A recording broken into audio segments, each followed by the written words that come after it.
So some people are just so driven that they'll do whatever it takes, and that incompetence, when you go and you're like, how is this company running? Right? Or they have all these medals and awards, all these fancy glass sculptures of their culture. And I go in there, I'm in there for 10 minutes. I'm like, you bought those yourself, because nobody in here is happy, And so there are some people who are able to work really, really hard and step on other people and do whatever it takes, and they don't care. And they're going to rise to the top financially. Welcome to the Susan Sly Project, where entrepreneurs rule, startups launch, and the side hustle becomes the main hustle. Ladies and gentlemen, your host, Susan Sly. Hey there. I hope wherever you are in the world right now, you're having an amazing day. I want to acknowledge you for tuning into this episode of the Susan Sly Project. And good news, we're now, I think, in 100+ countries. So way to go. And today's episode is really going to be focused on mindset. And when we do mindset episodes and we bring in incredible experts like my guest today, these are the ones you all give the most comments, the most shares. So clearly that's something that is so important to all of you. And it's amazing that you're here. My guest today, he has been on, are you ready for this? Fox News, CNBC, CNN. He is the author of 7 books, including the new book, One Belief Away. We're going to talk about that in a moment. He has done TED Talks. He's absolutely incredible. And prior to this, I got to meet his amazing son. And that really, it's said that if you want to know the roots, take a look at the fruits. And I have to say, his son is absolutely amazing. So my guest today has also done 15,000 hypnotherapy sessions. That's crazy. And he works with companies to help them streamline their productivity and their profits. So with that, my guest today is Tim Shurr. Tim, it's great to have you here. Susan, it's such an honor and a privilege to be on your show. Thank you so much. Well, Tim, I want to jump right in. Yeah, okay. There are people in one of 3 buckets right now as they're listening. So they're like on fire right now and their business is thriving. Or the other bucket is they have a little bit of success, then they pull back. Or the third group of people are really, really struggling right now. And maybe they're internalizing what's going on in the world, or they're just really having a rough time. I want to jump in with the first question. If someone is in the second or third group and they're really struggling with their belief, this is your area of genius. What advice would you give them? Well, I would ask you to slow down, pause, which is hard to do for entrepreneurs, leaders, business professionals, high achievers, because we love to charge forward. We love momentum.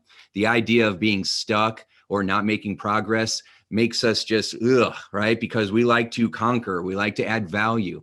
And if we are feeling stuck in any way, or if your business is really crushing it and you don't have any life balance, or you feel like you cannot stop what you've built, you can't get off the hamster wheel because it might implode and collapse. Wherever you're at, there's a belief that's driving it. I'm obsessed with human behavior. I've been studying us humans for 32 years. I facilitated, like you said, 15,000 hypnosis sessions, coaching sessions, getting into people's unconscious minds. And what I found is what keeps us stuck is a belief, and a belief that was often formed in childhood. A lot of times when we have these adult problems, we don't think that something that happened to us when we were a kid is affecting us. It is. And so it causes us to not trust others. It causes us to have a hard time to delegating. It has... I have a hard time even saying that word. We have, and then of course, all the anxiety, all the angst. Entrepreneurs don't like to think that we're scared. We don't like to think that we're too stressed, that we like to feel like we're tough and we're powerful and we're warriors and we can conquer anything. But the truth is that a lot of the reasons why we drive so hard is because of that anxiety. It's because of that desire to want to prove ourselves. And if you ever find that no matter what you accomplish, it never feels like it's enough, or you're sitting there sometimes with all the success thinking, is that all there is? It's because there's a belief that's driving that. And so step one, and no matter where you're at, if you ever start to feel uncomfortable, pause, ask yourself this one question, what am I feeling right now? What would I have to believe in order to feel this way? if I'm feeling stressed, if I'm feeling scared, if I'm feeling overwhelmed, if I'm feeling pressured, what would I have to believe in order to feel this? And you keep asking that same question, Susan, over and over. Well, what would I have to believe then? What would I have to believe then? Until you distill it down into, well, I'm afraid that it's not going to work out, or I'm afraid that I'm not going to know what to do, or that I'm not going to know how to lead these people. Or, and then our worries come up, our imposter syndrome, feeling like a fraud, looking at like you're killing it on the outside, but feeling killed on the inside. It all comes down to your beliefs. Tim, I love that you shared this whole concept of pausing, which entrepreneurs don't want to do. Mm-mm. They don't want to take that time and go into that self-reflection, because there's a limiting belief below that, right? Like, if I stop, oh my gosh, something's going to break, or someone's going to be upset, or someone's going to need me, or whatever.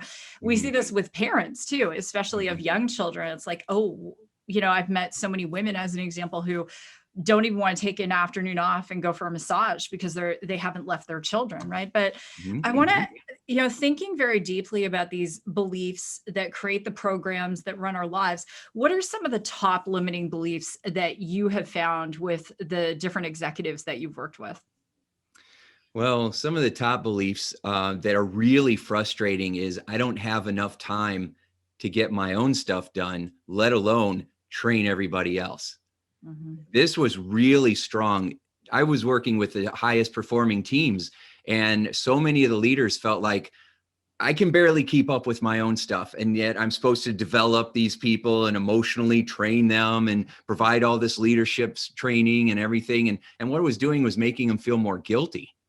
And I remember I was working with a guy, and he would run through, they had a big warehouse where they were manufacturing equipment, and he would run through trying to get from one end of the building to the other without looking at anybody, because he was afraid that if he looked at anybody and made eye contact, that they are going to want to have a conversation or say hi. And he felt so time pressured that he wasn't doing that. Well, what message do you think it was sending to the people that he was supposed to be leading? Right? You don't have time for me. You don't care. That causes disengagement. It causes gossip. It causes negativity. People are spending more time complaining instead of doing their work.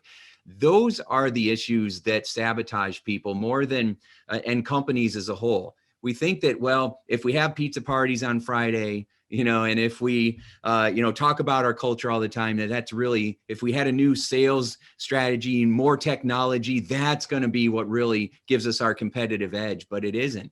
It's upgrading the beliefs of leaders. So not feeling like they had enough time. Then COVID comes in, and now we have this remote workforce. Now everybody's meeting on Zoom and having Zoom exhaustion because somebody wrote a newsletter that said that you should be checking in with every single person, twice a week on Zoom, just to see how they're doing, to keep rapport. And that makes everybody that's in a high value position going, I can't do that. Yeah. I'd be on Zoom 24 hours a day. And so we get these ideas that I don't have enough time, and I'm overwhelmed. I have too much to do and not enough time to do it. The other belief that I find that sabotages people is this idea that it's a badge of honor that I'm going to be a silverback ape and I'm going to beat my chest and I don't need to sleep. It's cool if I only sleep 2 hours a day, right? Because I care, because I'm passionate. So I don't need to sleep. I don't need anybody's help because I'm smart and I can't show any kind of weakness. So I'm not going to ask for help because, it'll take too long and you can't really trust people anyway. Belief, right? And that, if I do this, somebody's going to drop the ball. If I want it done, I got to do it myself, or someone's going to steal my thunder, right? And these beliefs are coming from high achieving people, but it comes from fear, false evidence appearing real. So it's always the same. Not enough time. I can't delegate if I do it on my own. If I don't do it on my own, I could get hurt. Something bad could happen. And then the last one, which is the biggest fear, which is where all the other fears and bad habits come from. The fear of rejection, the fear of success, the fear of abandonment, the fear of humiliation, the fear of trusting people, the fear of rejection, the fear of public speaking. Right? All of those fears come down to this one essential, foundational fear that I'm not enough. And I find that is the reason why human beings have insecurity. That is the reason why we have insecurity, because we have this fear that I'm not going to be enough. I'm not going to measure up. And that's what drives all the other pressures that we see. Mm, yeah. It's interesting too how it shows up, right? So you see that the pendulum is, so the person who thinks they don't have enough time, they tend to be the biggest time wasters. Then the people who think, oh, I have to do it myself, they tend to also, I have found in my experience, and hey, to everyone, we're all going to have these beliefs at different times, right? Even the most consciously competent people, it's going to happen that like, oh, if it's meant to be, it's up to me. I used to say when I was younger, I'll sleep when I'm dead. And then I gave myself multiple sclerosis and I almost died. I was told I would be dead in, in 20 years when I was 27 years old, and I'm not dead. And I'm 48. So you're not all hallucinating. Someone asked me, Mindy Stern, I was on Glenn and Mindy Stern's show, and Mindy's like, are you a robot? You get so much done. But, I used to have that belief, Tim, that, I'll sleep when I'm dead, and that nearly killed me. It did. And the third one, I'm not enough. I've had that one too. And I think we all go through those crises at times. Yeah. It's the choice to dwell in it or not. Now I want to ask you, we see people who are completely dysfunctional who become successful. Mm-hmm. Then we see people who are very competent, but they aren't confident and they don't become successful. In your experience working with teams and leaders, what would you say differentiates between someone who makes it and someone who doesn't? Because I think, as an expert, a global expert in in the humanness of people, I always love to ask this question of people like yourself, because the answers tend to be very similar. Yeah, that's a very powerful question. They say the solution is easy. It's asking the right question. And that is a brilliant question. So, some people so I'm thinking of the leaders who were really fulfilled and helped other people feel fulfilled and created a work environment that people, they didn't have a turnover. I mean, they were lifers in this company because they loved the culture that was created. And then I think of other leaders that I've worked with who were uber successful, but oh my goodness, the turnover was 50% and people were stressed out and having to take medical leave because of stress, because of their leaders, right? And their leaders seemed oblivious. They're like, well, that's how it is. I'm the money man, that's how I can't let go of this mojo. This is what's made me rich, and that mentality. And so some people are just so driven that they'll do whatever it takes, and that incompetence, when you go and you're like, how is this company running? Right? Or they have all these medals and awards, all these fancy glass sculptures of their culture. And I go in there, I'm in there for 10 minutes. I'm like, you bought those yourself, because nobody in here is happy, And so there are some people who are able to work really, really hard and step on other people and do whatever it takes, and they don't care. And they're going to rise to the top financially.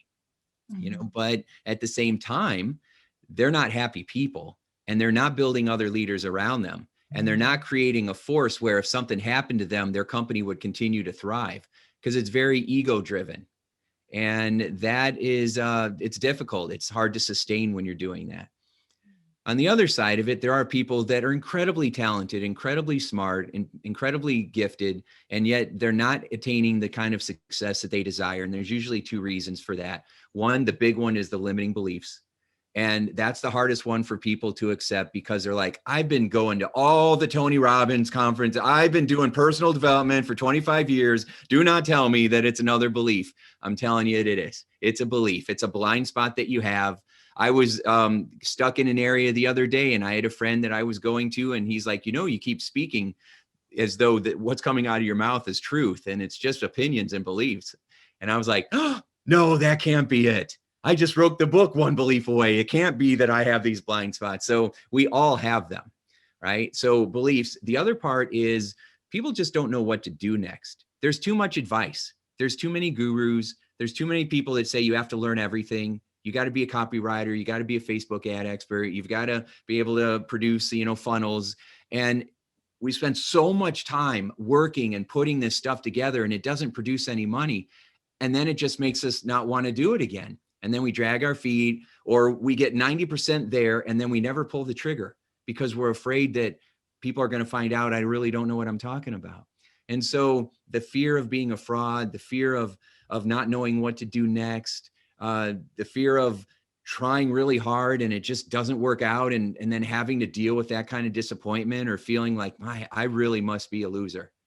That is like a gut punch. So when I wrote this book, One Belief Away, with Joe Vitale, I asked him to help me finish that book, because we had this quick conversation. I said, Joe, I was feeling a little sorry for myself. I said, Joe, are some people just luckier than others? And he said, Tim, I hate to answer that question because there's so much victimhood in it. And I was like, oh no, there's no way that I'm acting like a victim again. No, right? I'll own it. I can handle it. I'm tough. But I was still coming from that place. And then the second thing he said was, if there are lucky people in this world, let's assume there are, why don't you choose to be one of them? Exactly. And I was like, that's amazing. So I started choosing to think of myself as being lucky. And then I started coming from that position. And that's really what you do. Once you identify what's the fear that you really have, then you ask yourself, what would you rather believe instead? What would you want to believe? If you could have anything, if you could be any way, what would you want it to be? And then try to get as detailed as possible. Well, I'd have more time. I'd have more quality life. I'd have more life balance. I'd have more money. My health would be better. That is too vague. Your brain doesn't know how to act on that, so it doesn't.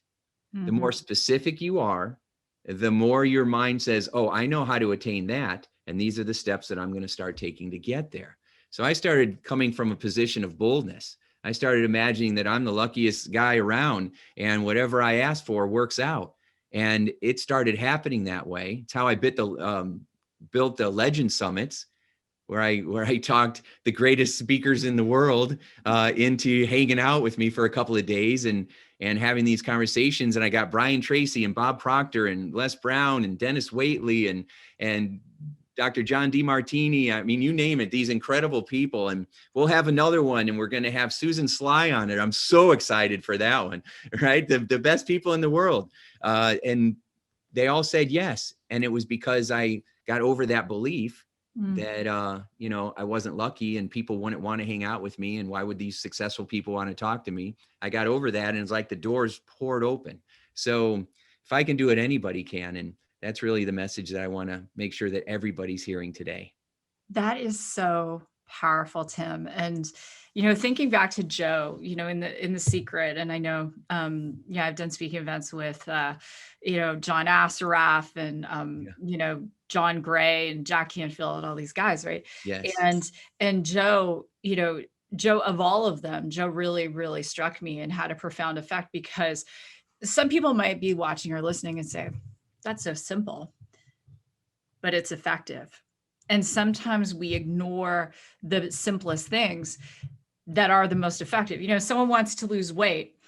Oh, here's a radical idea. Let's exercise. Let's eat less. Maybe do some intermittent fasting, because that's what the human body is designed to do. Yeah. Throw in the odd detox, and you'll probably lose some weight, right? Hello.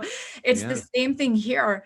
Identifying that belief and then looking at it and going, what's the belief below the belief? And having the understanding that we may spend our entire lifetime unpacking the beliefs, but it just because we're doing that doesn't mean it's our full-time job. I've seen people do the extreme where they're on a career trajectory and it's like pulling the thread on the sweater, and they realize that there's a limiting belief. And so they drop out of their entire life and just go do personal development. That's all well and good, but they rarely have I ever seen anyone come back from that and actually produce anything, because ultimately what ends up happening, and you know this better than anyone, is people look in the mirror and they're like, all they see is what's wrong with them. Mm-hmm. So the advice I want to throw in, Tim and I share a very similar background, NLP training, all of these things. And this is why this I think is, if you, whoever you're thinking of right now, as you're watching, listening, share it on social, tag Tim, tag myself. The piece around this, Tim, is that we deal with the belief, we replace the belief, life begins to change. The next part is what no one talks about, and I love that you do. people begin to freak out. And you already alluded to this. So Tim is suddenly, Dennis Waitley and Bob Proctor. I know Bob, all these people are like, yes, but Tim didn't freak out and self-sabotage. So many people go into self-sabotage. I know, as an example, I know someone building a business, building an Instagram influencer thing, getting some traction. And she had other things going on in her life, but she allowed those things to sabotage what was actually working. Can you talk about self-sabotage? Oh, yeah. You said so many beautiful things. I love it. The belief behind, or the belief underneath the belief. That's why you keep asking yourself the same question, because the truth is simple, right? But we complicate it. And when we start digging around, the emotions can be very intense. We've all experienced big T and little t traumas. And to be able to go back to some of that is often so painful that people don't want to. Self-sabotage comes from the idea that you are operating from a belief that's holding you back. So if you have a belief that things never work out for you, or if you have a belief that you're not worthy of taking care of yourself, or you don't deserve to be happy, you'll never take the time to lose the weight, or you'll make a bunch of money and then find a way to get rid of it because you don't deserve to be happy. So, and then people will say, well, you don't know what I've been through. I mean, this belief obviously is true. It's a fact because look at my life. Well, actually, it's not that your situations have created this belief. It's that the belief that you had when you were little caused you to act in a way that created these experiences. So it's not that you have all this evidence that, yeah, you're not good enough. No, you have a bunch of false evidence based on a false belief. And what we've got to do is go back and upgrade that belief. It's not what you experience. It's what you tell yourself about it. It's how you interpret it. It's what you think that experience means. Does it make you a victim or a victor? And some people use that with a chip on their shoulder and they're like, I'll show you, I'm going to conquer the world. Right. And it gets them really far, but then they have problems in their marriage. They have problems with their kids. They have problems with addictions or bad habits because that self-sabotage is still in there and it's not being addressed. You can have, a big house and a bunch of money and all these people thinking you're amazing. And then on the inside, though, you're still feeling stressed. You can't relax. You have a hard time letting people in. You're not really ever enjoying what you have. You never smile. You're always looking stressed or angry. It's like, you've got $50 million. Why are you so mad? Right? And it's because my dad never loved me. And then what does that mean? That means that I must not be worthy of being loved. Right? So inherently, I'm bad. And so when you're operating from a belief like that, and here's the deal, these beliefs are unconscious.